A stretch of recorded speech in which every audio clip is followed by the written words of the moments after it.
Future doctors, कैसे हैं आप लोग। I hope you all are doing very good.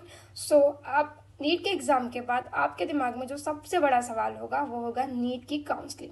NEET की काउंसलिंग कैसे होगी, कब होगी, कहाँ होगी और उसके लिए हमको क्या क्या प्रोसीजर्स फॉलो करने होंगे। तो आज इस वीडियो में हम देखेंगे each and everything about the counselling. So video में एंड तक बने रहिए।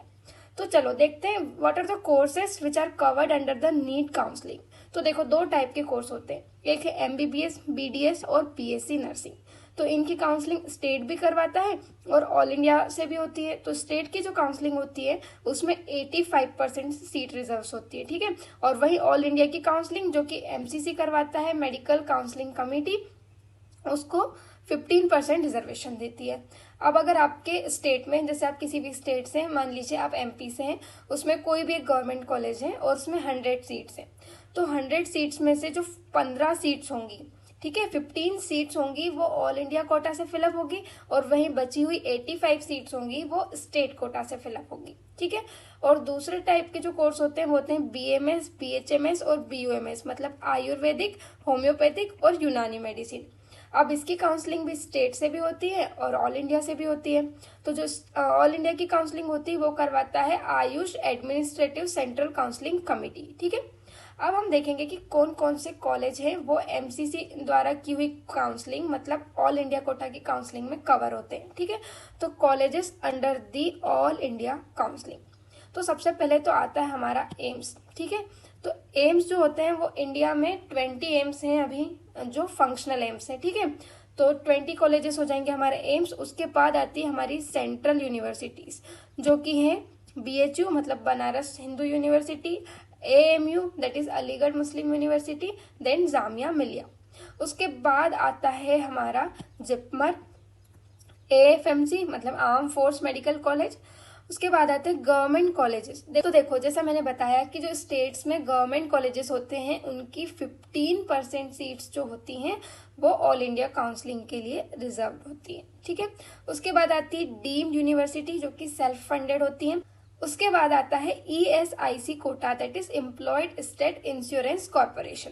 और लास्ट में है 2 IPU central colleges that is VMMC and ABV, ठीक है।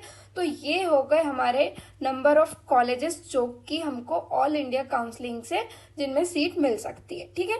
उसके बाद आते हैं कि ऑल इंडिया काउंसलिंग में कितने राउंड्स होते हैं। तो राउंड्स की बात करें तो ये जो काउंसलिंग होती है ये 4 राउंड्स में होती है, ठीक है। First round, second round, mop up round and stray vacancy round. इसमें से जो फर्स्ट के 3 राउंड है that is first round, second round और मॉपअप राउंड, ये ऑनलाइन मोड में होते हैं और जो स्ट्रे वैकेंसी राउंड होता है वो ऑफलाइन मोड में होता है, ठीक है। और अब बात आती है रिजर्वेशन की कि ऑल इंडिया कोटा से किस कैटेगरी को कितना रिजर्वेशन मिलता है। तो अगर रिजर्वेशन की बात करें तो SC कैटेगरी को 15% रिजर्वेशन, ST कैटेगरी को 7.5%, PWD कैटेगरी को 5% and OBC NCL that is non creamy layer को 27% का रिजर्वेशन मिलता है। वही बात करें अगर EWS की तो उसको मिलता है 10% रिजर्वेशन। अब जो OBC और EWS का रिजर्वेशन होता है वो सिर्फ नेशनल इंस्टीट्यूट या फिर सेंट्रल यूनिवर्सिटीज के लिए ही होता है, ठीक है। अब हम बात करेंगे प्रोसीजर की, ठीक है। काउंसलिंग के बारे में इतना कुछ जान लिया, लेकिन काउंसलिंग करवाना कैसे है। तो प्रोसीजर में हमारी 4 स्टेप्स होती हैं, ठीक है। सबसे पहली स्टेप है ऑनलाइन रजिस्ट्रेशन। आपको काउंसलिंग में एंटर करने के लिए सबसे पहले जो वेबसाइट है www.mcc.nic.in, इस पे अपना रजिस्ट्रेशन करवाना होगा, ठीक है। इस वेबसाइट पे जाके आप रजिस्ट्रेशन करवाएंगे, देन आपको एक ID एंड पासवर्ड मिलेगा जिससे आप वेबसाइट पे हमेशा लॉगिन करेंगे, ठीक है। उसके बाद होगा आपकी काउंसलिंग फीस का पेमेंट और पेमेंट के बाद होगी चॉइस फिलिंग एंड लॉकिंग। जो भी आपकी प्रेफरेंस लिस्ट होगी कॉलेजेस की उनको चॉइस फिल करना है, देन उसको लॉक करना है, देन आपको सबमिट कर देना है, ठीक है। उसके बाद होगा सीट अलॉटमेंट और reporting at college and finally आप आपके ड्रीम मेडिकल कॉलेज में होंगे, ठीक है। So this is all about the counselling.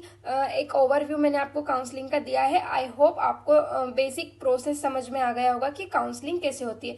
So counselling से रिलेटेड और नीट से रिलेटेड और वीडियोस देखने के लिए बने रहिए PCB पॉइंट पे और हाँ, वीडियो को लाइक जरूर कीजिए। Thank you.